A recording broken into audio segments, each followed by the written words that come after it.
Have you ever been in a situation when you broke your eyeshadows, or you had a big palette and you only used one or two colors out of it?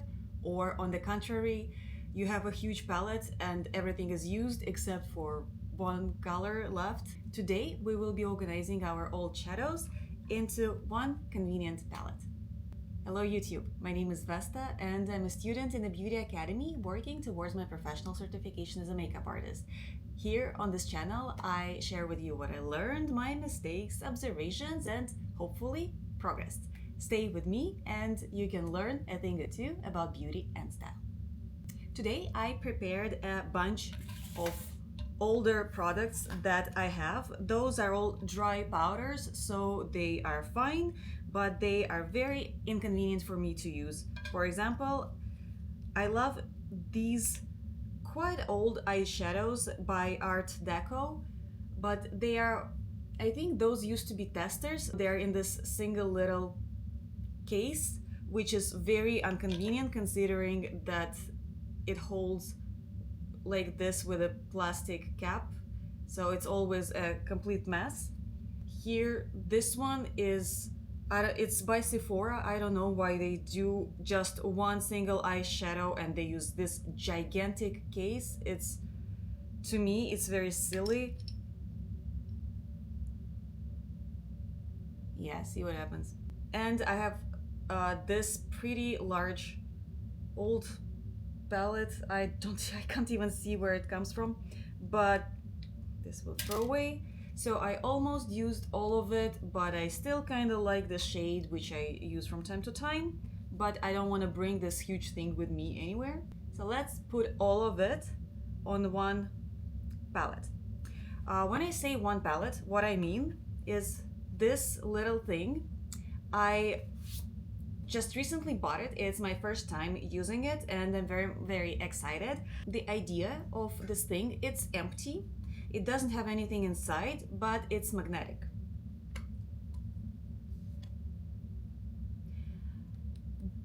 These little cases I bought separately. So initially, what I got here is just an empty palette like this. Separately, I bought this little metal cases, but when they arrived, I realized they were not magnetic. So I went into my workshop. I also have a workshop where I do a lot of things like woodworking, epoxy work, resin, and all of that. It's right behind over there. And I remember that I had magnets in my workshop. They look like this. I got them in a dollar store for no particular reason. I just know that I do different projects all the time and I need various materials, and then a year or two later I just find a perfect application. This is what happened here. I just used this little case and I glued this tiny magnet. I was lucky that the magnet is very thin, so it's enough not to be too thick for the palette to close. I also checked out you can buy different shapes and sizes. Usually they come either like this or round. We will be using a spatula, a metal palette, rubbing alcohol in a spray, and I have a rubbing alcohol. Actually, no, this is not a rubbing alcohol. This is vodka with a nice pipette. I will be using this to make the powder moisture so I can press and shape it into the palette, and then I will let it dry for 24 hours. During the process, I realized that some of the eyeshadow cases are actually magnetic. I just need to get them outside of the case. For this, I was using this tool. Actually, I tried many tools. It's not as easy, but then I figured it out. You just need to open it up like an oyster. Now I'm actually thinking an oyster shackle would be really handy here. Almost there. Perfect. So this one is larger than the ones I purchased before, and I can use it for the next time for something like a bigger leftover. Another funny thing that you can do is when you have just a little bit left of the eyeshadow but you still don't want to throw it away, you can actually mix them together. You can totally do that and you will get a new interesting color. Also, because I'm fascinated with colors, I love them in all ways possible. I have a lot of cosmetic grade glitters and powders like this one. Actually, I have really a lot of them. They are cool and you can mix them into your eyeshadow as well. It's a very calming, pretty much a meditative process which just makes you feel so grounded and just enjoy the work you're doing with your hands. I suggest you to join me while I do it. I will play a soft, nice music, no distractions, just you, your eyeshadows, and your peace of mind.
And now we're finally done. I still have a lot of space on my palette to fill in, but from now on, I know that I will be keeping the old eyeshadows and organizing them like this on this palette.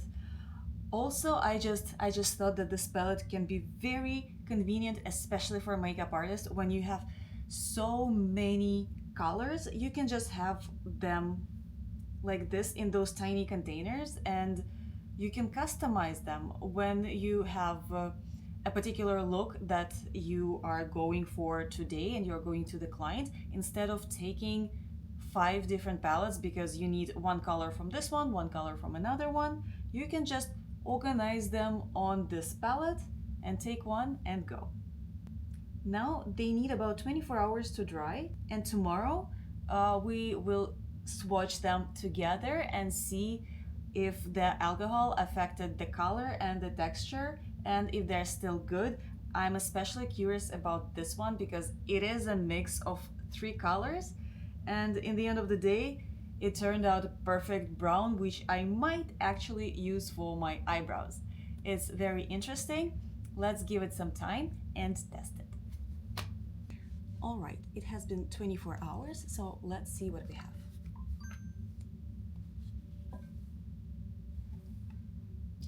Everything looks like it dried fine. Maybe not perfectly even, but that was not the goal anyway. I'm intrigued about the brown here, so let's swatch it right away.